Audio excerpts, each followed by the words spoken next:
skirt falling off on the other side? Nah, good.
So, if you guys don't know who this guy is, you're living under a rock. What's the story on this thing? So it's a 2003. It's a 325i. Nothing too crazy. I've had it for about 3 years now. I think I just literally right over 3 years. I got it August 28th of 2021. So it's been a little bit. It's been through so many different phases. Right now, where it's at is kind of, I wouldn't say the final, but it's definitely what I've been aiming for 3 years now, and I finally kind of put it together. Obviously, as time goes on, I'll do more engine shit, and that'll kind of transform the car more functionally. But as of right now, it's kind of just a low, very, very low, functional drift car. So,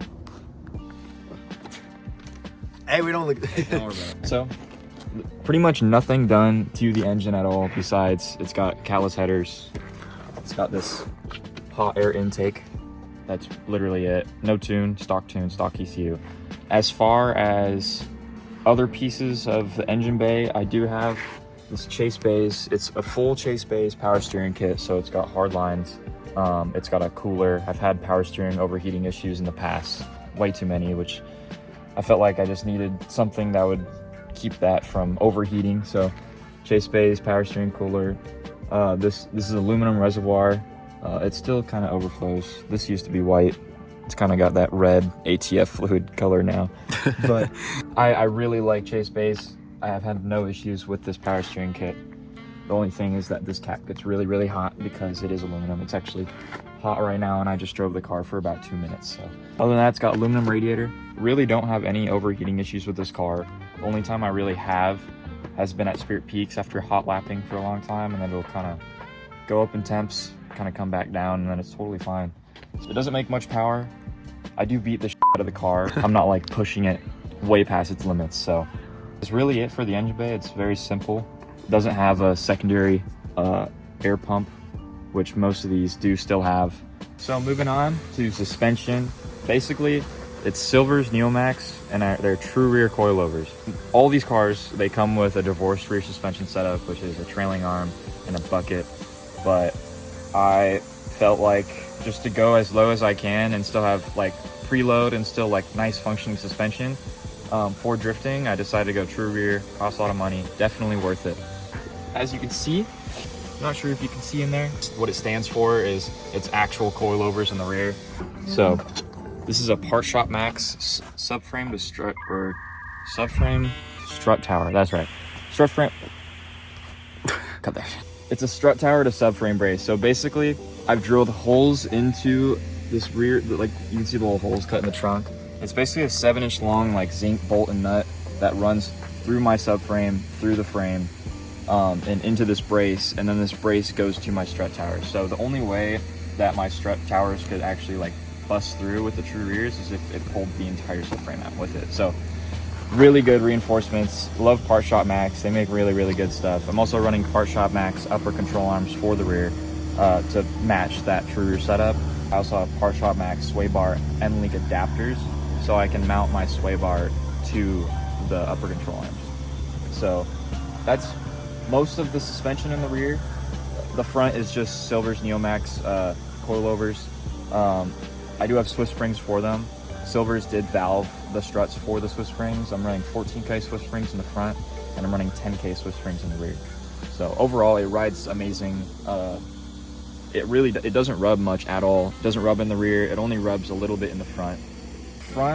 I was on Aerofab control arms. They're 3-inch extended E46 arms.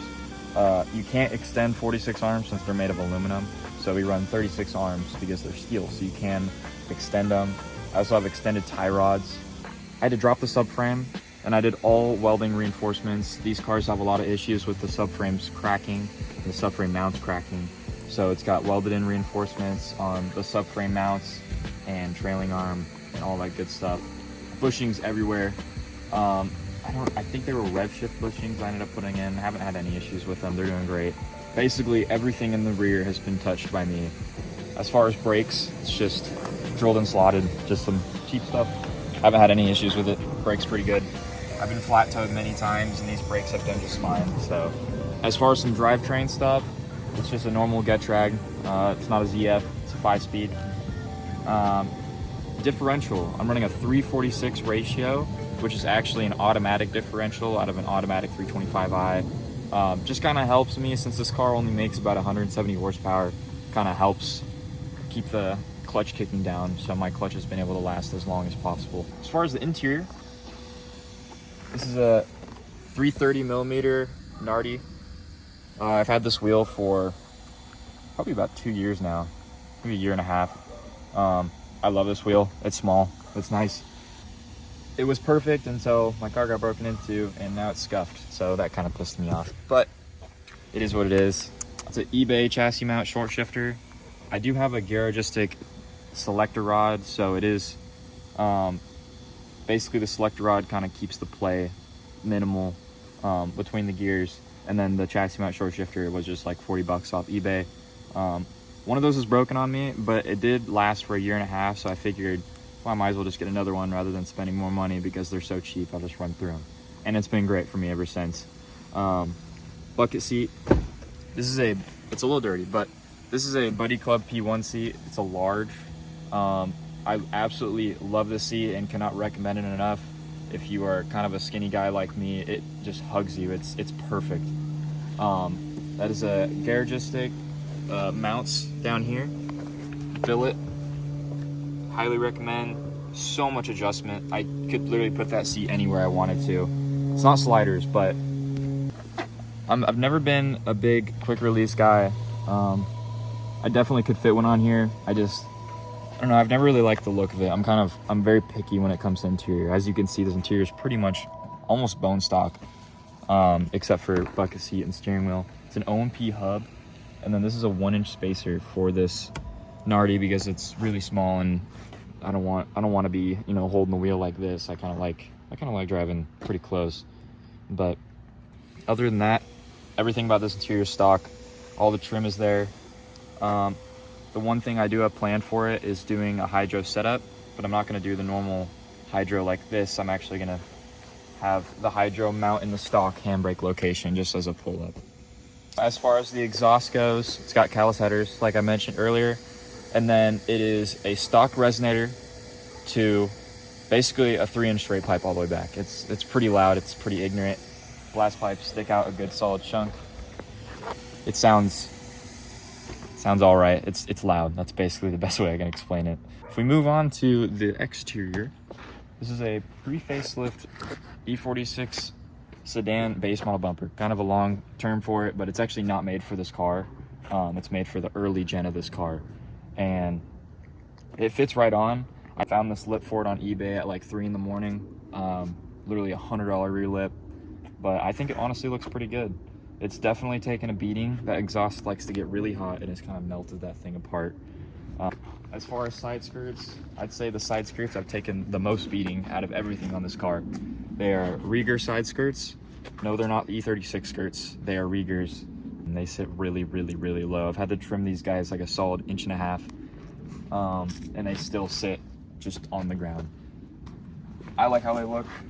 I think that 36 skirts look really good on these cars specifically. It kind of gives them a little more, I don't know, quirkiness rather than being just a round box. This front lip's actually in 2 pieces, and each piece is kind of mounted its own way because I just didn't want to deal with having to remount it or like reconnect it together every 5 seconds. So it's a E46 facelift front bumper, pretty basic, and then it's like there really isn't a name for this front lip. It's kind of just JDM style.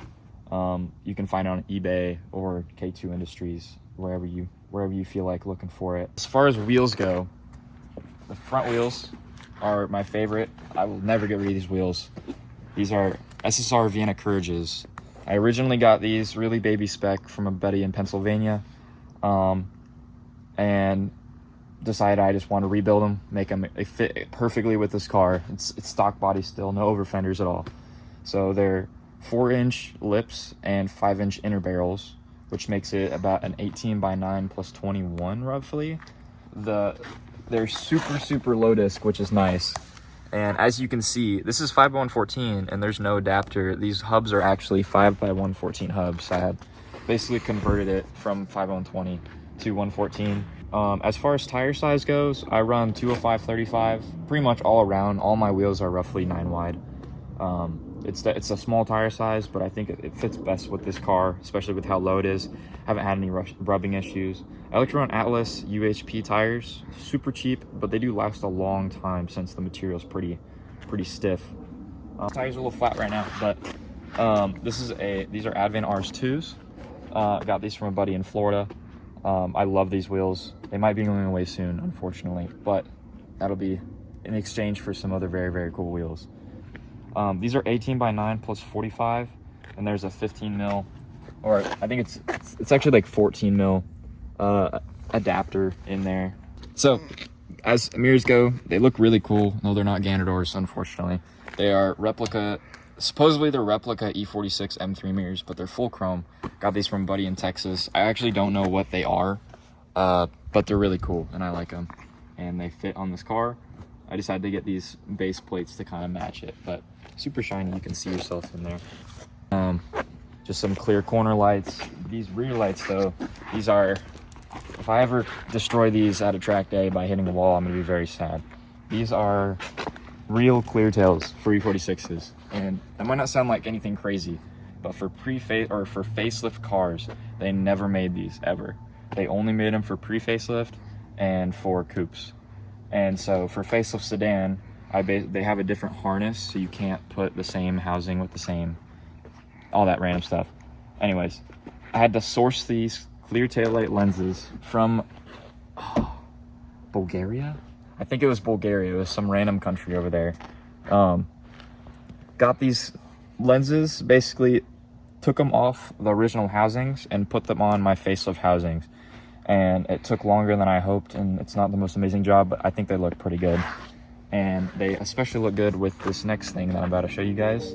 The spares that I have in the back here still. You go and push that far left button. This car does have strobes, which I think are really bright at nighttime. I think they look really good with these clear tails. It's a full X-Bright kit. You can find it on Amazon. It's like 120 bucks. There's a motherboard back here, way back in that corner. You can kind of see it all the way back there. And it runs through my firewalls. The wiring goes up here too and kind of runs around there. Runs under my seat to the controller that you guys just saw. And then runs under you can't see any of it in the interior. It's all tucked under the carpet. Runs through the front, runs through the firewall, and then kind of runs down in there in each of my corner lights. And I used to have fog lights, but one of my fog lights unfortunately passed away on I-5, so no more strobes right there. But there should be 4 in the front. You can kind of see the remnants of one right there under the bumper. But yeah, in the nighttime they are awesome. Probably will give you epilepsy if you have that, but other than that, I think they're pretty cool. Guys, look at this insanely even tread wear.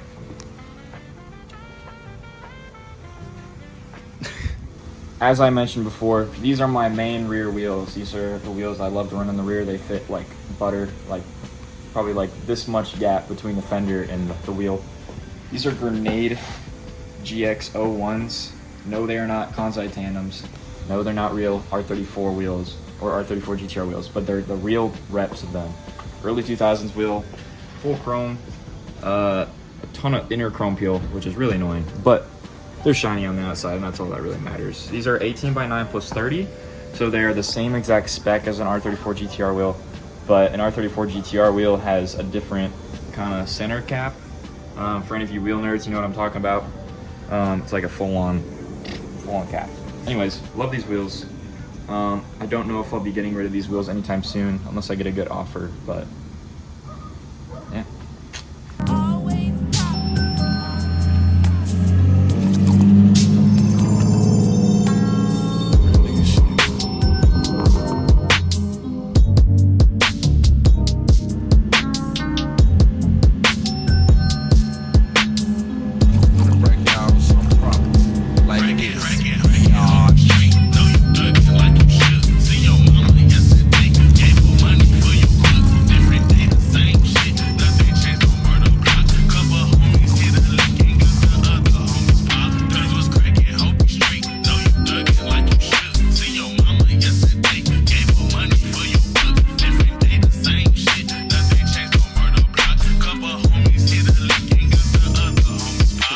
Was crazy.